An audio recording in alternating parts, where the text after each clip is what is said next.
Welcome to Learning English, a daily 30-minute program from the Voice of America. I'm Ashley Thompson. And I'm Dan Novak. This program is designed for English learners, so we speak a little slower, and we use words and phrases especially written for people learning English. Coming up on the program, Mario Ritter Jr. reports on displaced Afghans leaving the country to survive. Brian Lynn has this week's technology report on a Japanese experiment that broke the record for internet speed. Later, Andrew Smith and Jill Robbins present the lesson of the day. But first, the desert in the mountains of eastern Afghanistan is filled with hundreds of thousands of people. Some live in tents. Others live out in the open after they were forced to leave neighboring Pakistan. More than 40 years of war, violence, and poverty have turned 6 million Afghans into refugees.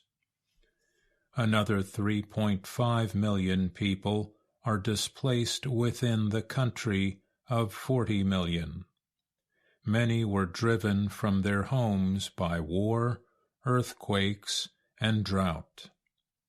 Afghanistan's economy collapsed after the Taliban returned to power following the withdrawal of the United States and NATO allies in 2021. Now, 2/3 of its population depends on international aid to survive. Displaced Afghans live in camps around the country. They do not have enough food or firewood for heat in the winter. Women and children often turn to begging. Others marry off their young daughters to families willing to pay them money.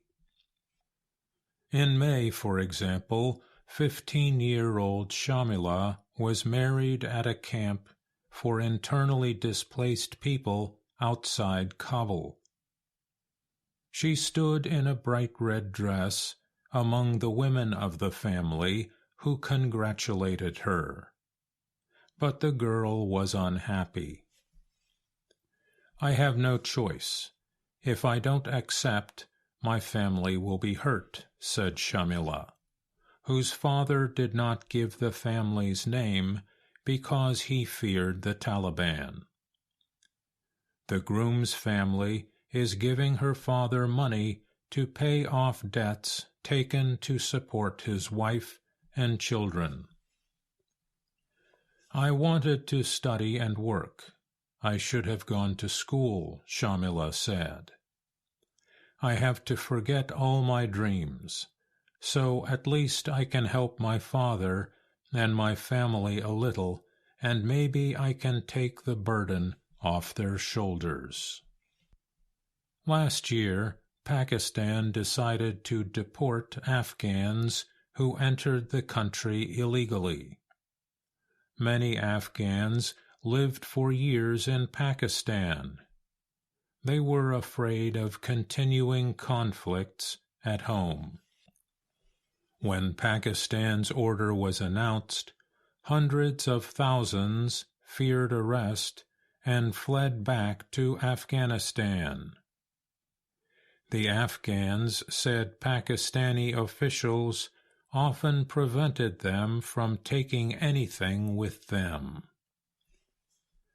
Their first stop has been the camp in Torkham, where they might spend days or weeks before Taliban officials send them to another place. With little food and little to protect them from the mountain cold, many in the camp are sick.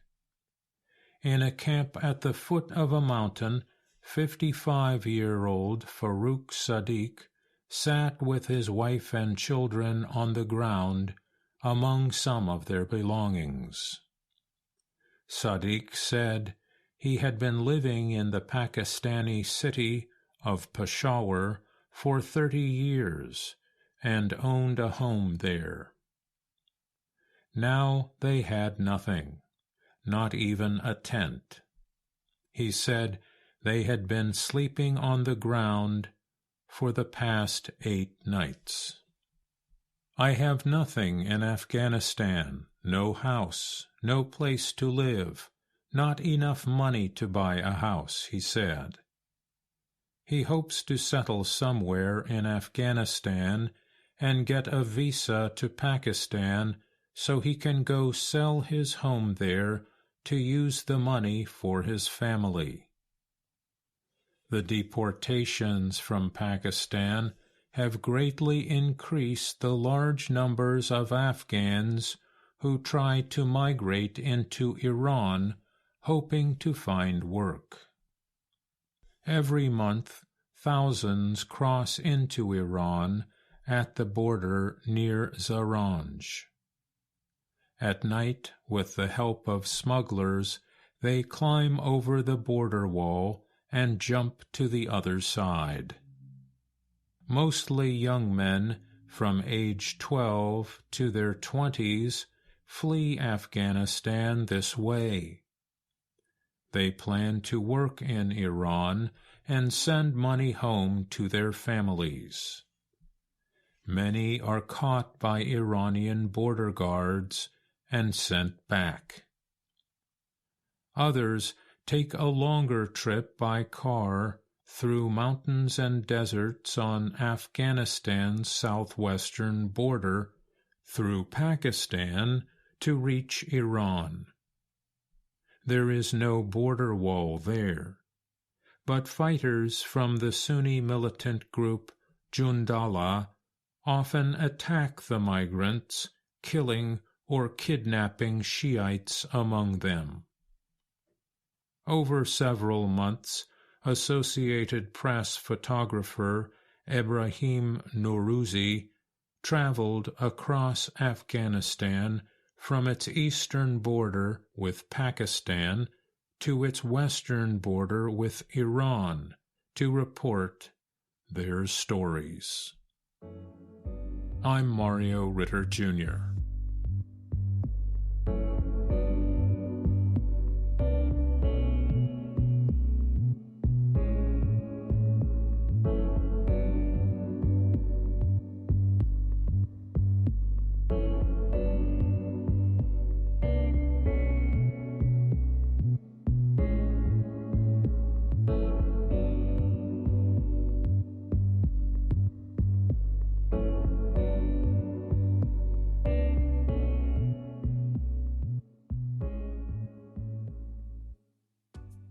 Japanese researchers say they have broken the world speed record for sending internet data.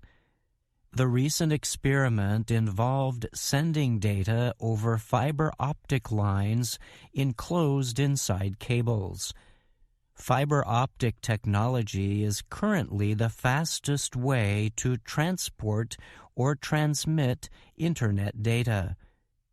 Fiber optic cables use signals of light to send data over long distances. The fiber material is very thin, about 1/10 the thickness of a human hair.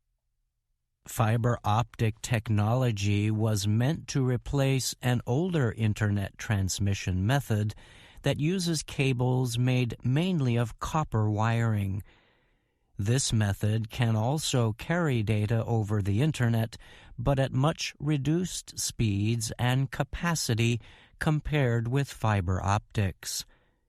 A report released last year by the United Nations International Telecommunication Union, ITU, suggested current worldwide internet data transmission is reaching full capacity levels. The Japanese data transmission experiment used fiber optic cables, but the engineers involved made some changes to the cables in an effort to greatly expand speed and capacity. Such methods are known as multiplexing technologies. They aim to increase the amount and speed of Internet data with existing transmission equipment.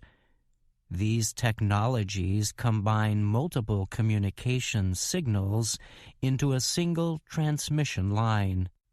One multiplexing technology, called wave division multiplexing, or WDM, aims to increase the wavelength capacity within transmission cables.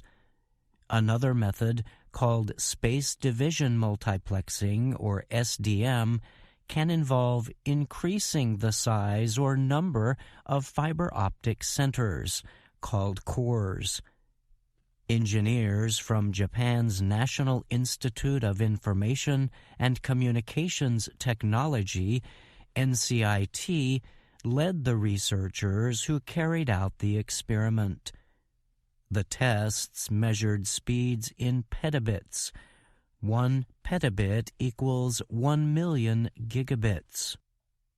The record transmission demonstrated a data transmission capacity of 22.9 petabits per second in a single fiber optic cable.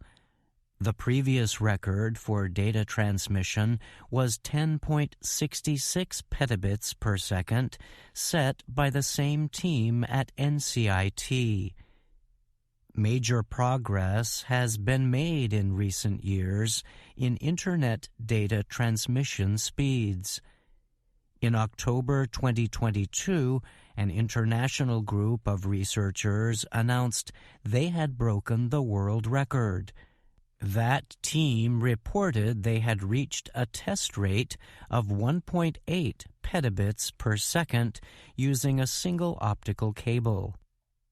Results of the Japanese experiment were officially presented in a paper released at the 49th European Conference on Optical Communications in October. The team said it was able to beat the previous record by a large amount using new methods to expand and combine different WDM and SDM elements. The method used a fiber optic cable that contained 38 cores. The researchers said expanding the number of cores resulted in an increased number of optical paths for high-speed data transmission. One researcher was Chigo Okonkwo of Eindhoven University of Technology in the Netherlands. He told the country's NL Times the rate of 22.9 petabits per second represented about 20 times the global Internet traffic per second. Okonkwo also noted the speed is about 229 times the total capacity of the kinds of fiber optic cables currently in use today. Worldwide, the estimated average Internet data transmission speed in 2023 was about 46.8 megabits per second. International research service Statista reports. The rate reached 118.7 megabits per second in Western Europe, while Northern Africa had the lowest estimated rate at 9.8. Statista said. The American-based Pew Research Center studies Internet data transmission rates across the United States. Pew reports the fastest current data transmission method available in the U.S., called fiber to home, is about 10 gigabits per second. This amount is equal to about 10,000 megabits per second. Most Americans receive much slower data transmission rates, an average of just under 50 megabits per second. Pew estimates fiber-to-home service only accounts for about 20% of the U.S. Internet service market. The NCIT team described its latest test results as a major step toward the realization of future ultra-large capacity optical communication networks. But in order to reach this goal, the team said its current methods must be further perfected. For example, the researchers pointed to one major issue that could delay future deployments of its super-fast fiber optic system. This will be the need to complete significant upgrades to current telecommunication hardware systems in order to support the new cable technologies. I'm Brian Lynn.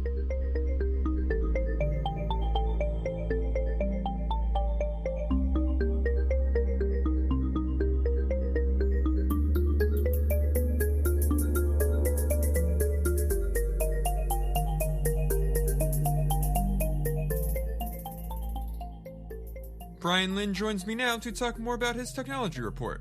Thanks for being here, Brian. Sure, Dan. Glad to be here. This week, you reported on a new internet speed record reached by researchers in Japan. And the record was measured in petabits, which I'm guessing most of us have not even heard of. Yes, that's right. It truly can be hard to imagine or comprehend what some of these super-fast speeds mean, but the report does note that just 1 petabit is equal to about 1 million gigabits. So for comparison purposes, the most advanced fiber optic networks currently in the U.S. operate at speeds up to 10 gigabits per second. But that kind of service, known as fiber to home, is estimated to be used by only 20% of America's population. So the data transmission rates demonstrated in the Japanese experiment are way beyond what any current system can deliver to homes. So that being said, how soon could we expect to start seeing the kinds of speeds reached in the latest experiments being widely deployed? At this point, it really is hard to say. Several years ago, for example, Americans were promised much improved 5G wireless service that still has not been deployed across wide areas of the U.S. For example, one estimate suggested 5G was currently available in just 31% of homes across the U.S.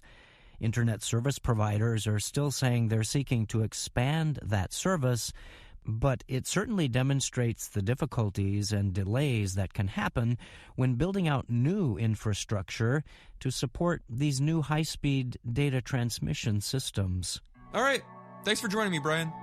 You're welcome. Thank you, Dan.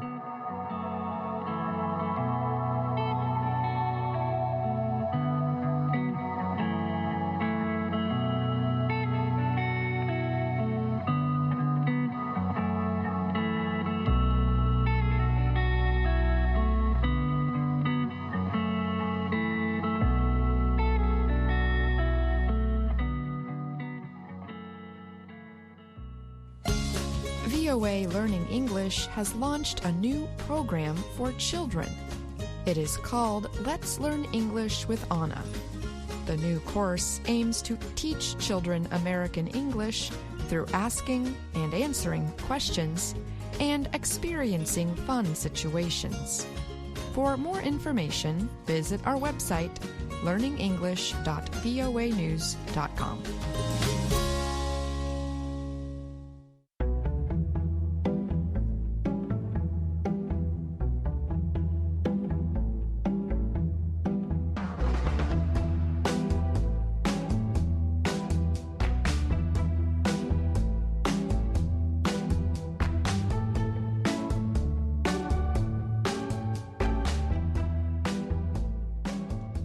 Hello, my name is Anna Mateo. And my name is Andrew Smith. My name is Jill Robbins. You're listening to the lesson of the day on the Learning English podcast. Welcome to the part of the show where we help you do more with our video series, Level 2 of Let's Learn English. This series shows Anna Mateo in her work and life in Washington, D.C. Today, we're going to talk about Lesson 4, when Anna and Pete go to see a circus. They show us some ways to politely disagree and state our opinions. As you may remember from our previous podcast, Ms. Weaver had asked Anna and Pete to do a new program where they give different opinions on a topic. We can listen to the beginning of that program as we start Lesson 4. Hello, I'm Anna. And I'm Pete. Welcome to He Said, She said. Because there are always two sides To every story. Today's show is about circus arts. circus. That's not an art form. Yes, it is. No, it isn't. Yes, it is.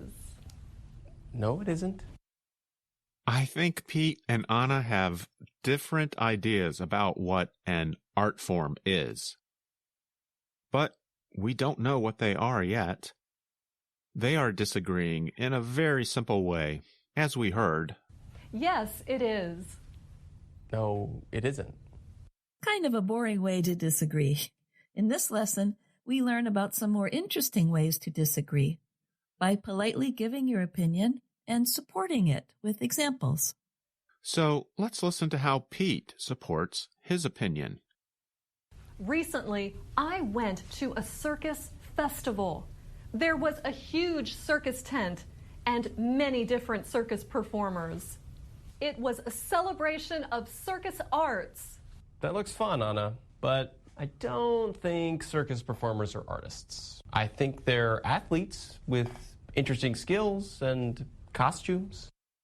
Pete supported, or we might say backed up, his opinion with more information about the circus performers. He is giving a reason for thinking the way he does. This is an important point for English learners who want to develop their writing and speaking skills. When you give an opinion or argue a point, you should provide support for that opinion. And when you have a different opinion, you can choose to politely say a different opinion, the way Anna does. That is a very interesting point of view, Pete, and I completely disagree. And back to supporting your opinion, there are several ways. One is to state facts. Pete says the performers have skills and wear costumes. You can also support your opinion with statistics or numbers. Another way is to give examples. Listen to how Pete continues to support his opinion. Anna, Michelangelo was an artist. Rembrandt was an artist. People who swing from ropes are not artists. I know it's not easy to swing from a bar and catch someone by the hands. You have to be very athletic to do that. What do you think, listeners? I believe he's giving some examples of people he considers artists. Then he gives an example of an athletic activity, swinging from a bar and catching someone. You may have noticed that Pete mispronounced the names of the artists Michelangelo and Rembrandt. That's a way of showing that Pete really might not understand very much about what makes something artistic or what makes someone an artist. When you're having a disagreement, as Anna and Pete are here, it's important to listen to the other person's argument and see if you can find some point of agreement. Do you think Anna will do that? Let's listen. That's a good point, Pete. They are athletic, but they are called trapeze artists. Trapeze artists. I hear what you're saying, Anna, I do, but where is the art? Look at these guys. They're jugglers. Yes, they are skilled in the art of juggling. They have a special skill, but are they artists? No. Yes. They're just throwing things back and forth. Kind of like you and me, Pete. We're going back and forth on this issue. I don't think we'll ever agree on this one. No, but we can agree that these young people are amazing. Okay, yeah, we can agree on that. But still, they are very athletic. flipping and throwing each other around. Yes, I agree with you on that point. Notice that Anna said, "That's a good point," to show she is listening to Pete's argument. Pete and Anna are still going back and forth with the art question, but they both think the young performers are amazing. And Anna tells Pete she agrees in this way. Yes, I agree with you on that point. When you have a disagreement with someone, it's sometimes helpful to get a third person involved. We find that one of the circus performers has an idea to support Anna's opinion. You know, Pete, let's let the performers speak for themselves. Kate and Piper tell stories while hanging upside down on a ring. Was it hard to interview them upside down? I interviewed them right side up, Pete. Kate says circus performing may be athletic, but it's not competitive. With most sports, you compete. It's an art form because, like other sports, you're competing. This is simply performing and having fun. Okay. Kate made a really good point. In athletics, there's a lot of competition. But still. Here's Piper, Pete. Well, when you're up in the air doing circus, you have to perform. And so we learn to embody characters and to move fluidly and gracefully in artistic ways. And that is why they are artists. You're right, Anna. Oh, you're right. It's just so beautiful. I know. I know, Pete.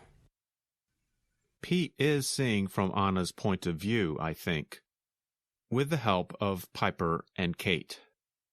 It seems one important difference they see is that athletes are competing while the performers are having fun, not trying to do their performance faster than others, for example.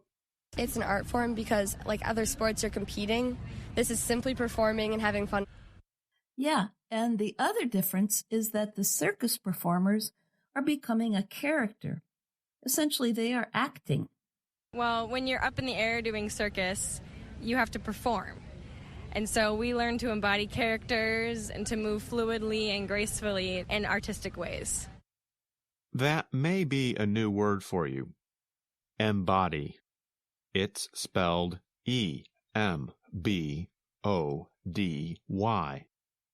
It means to give form to an idea, like when you make a symbol or an example of something. Here, Piper is talking about expressing or becoming a character. I think it's time for us to give our listeners their assignment for this lesson. Choose a topic that people are talking about where you live, or pick one from our activity sheet in Lesson 4. Write to us with your opinion on the topic and support it with at least 2 reasons: facts, statistics, or examples. You can email us at learningenglish@voanews.com or put your comments on our YouTube video for this podcast. And it'll be great if you share the lesson of the day with your friends and family. Remember that you can also find us on YouTube, Instagram, and Facebook. Thanks for listening. I'm Andrew Smith. And I'm Jill Robbins.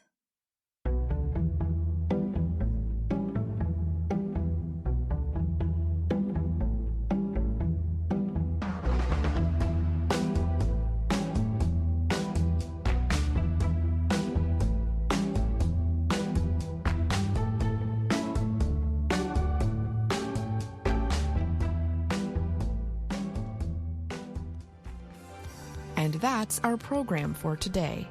Join us again tomorrow to keep learning English through stories from around the world.